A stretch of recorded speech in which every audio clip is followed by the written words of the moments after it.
One time I saw a kid, he was maybe like 6 years old in a music store, and he just sits behind one of the demo kits and he picks up some sticks and he goes, oh, cool, and he's playing like this.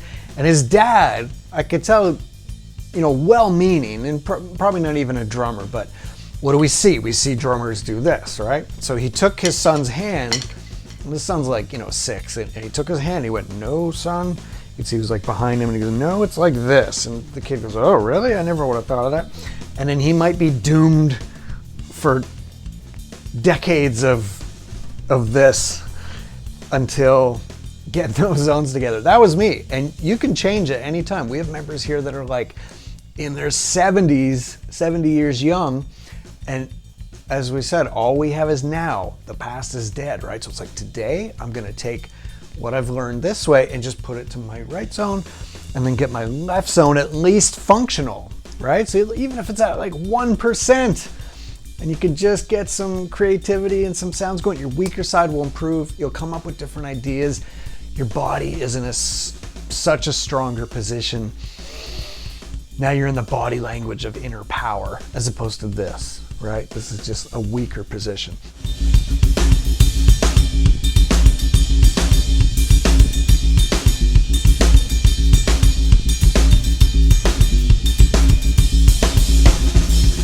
Hi, Chris Lesso here. Welcome to Life Through Rhythm, your best self through drumming.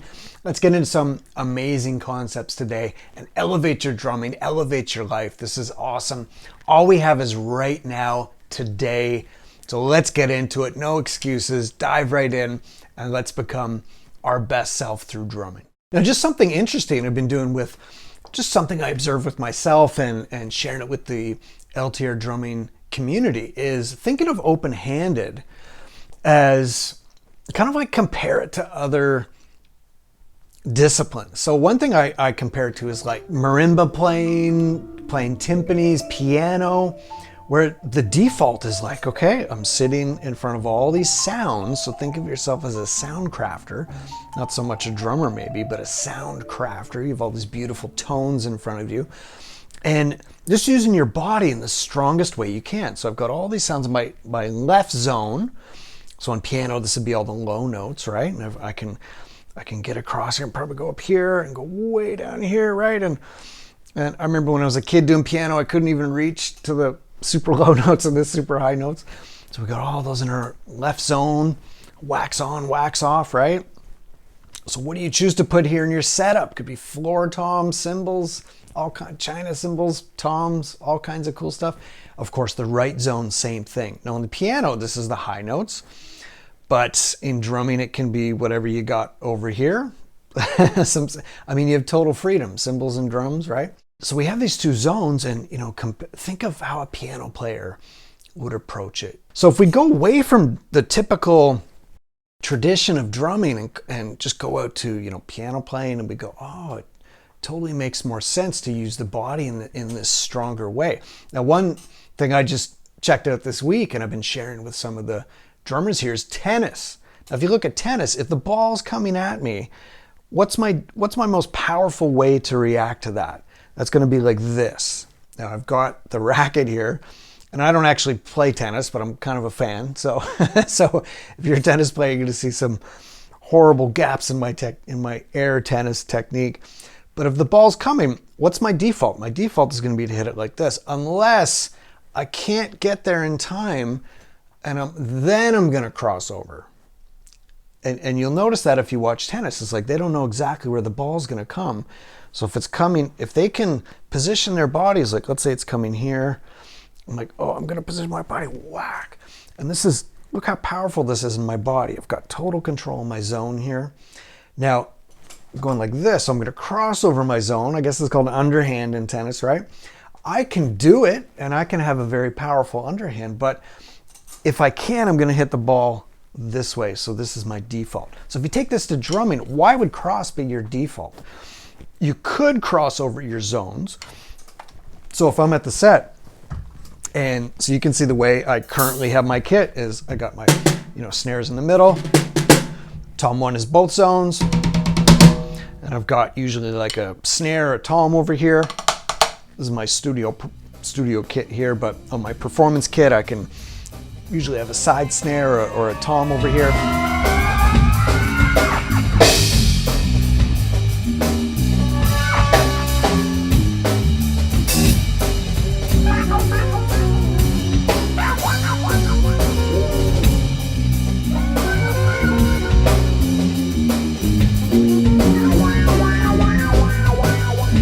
Of course, I got my hi-hat ride and crash, but my two toms are in my right zone. So you can see my right zone, there's my power, right?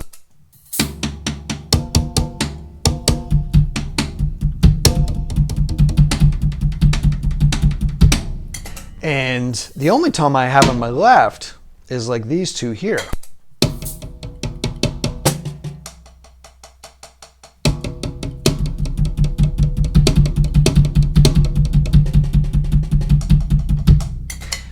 Right? But if I'm gonna play these two toms, my left zone is crossing over. You see, that's so a typical fill.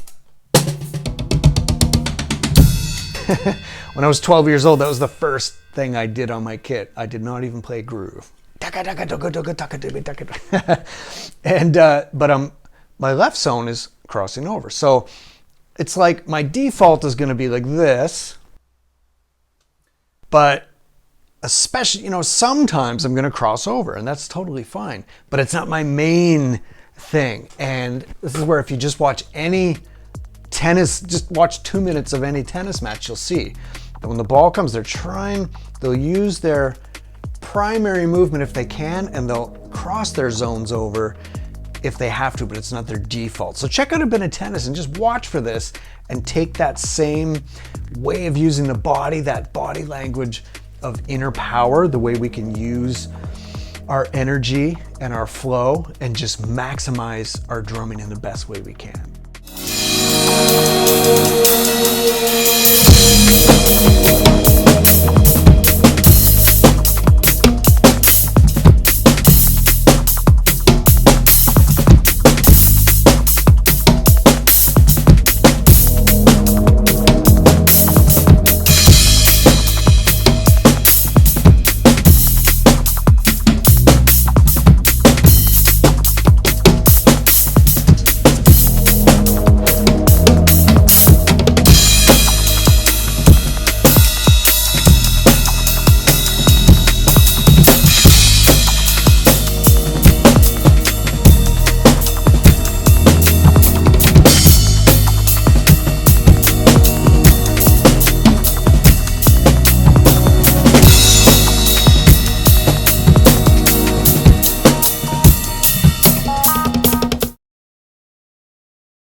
made it up.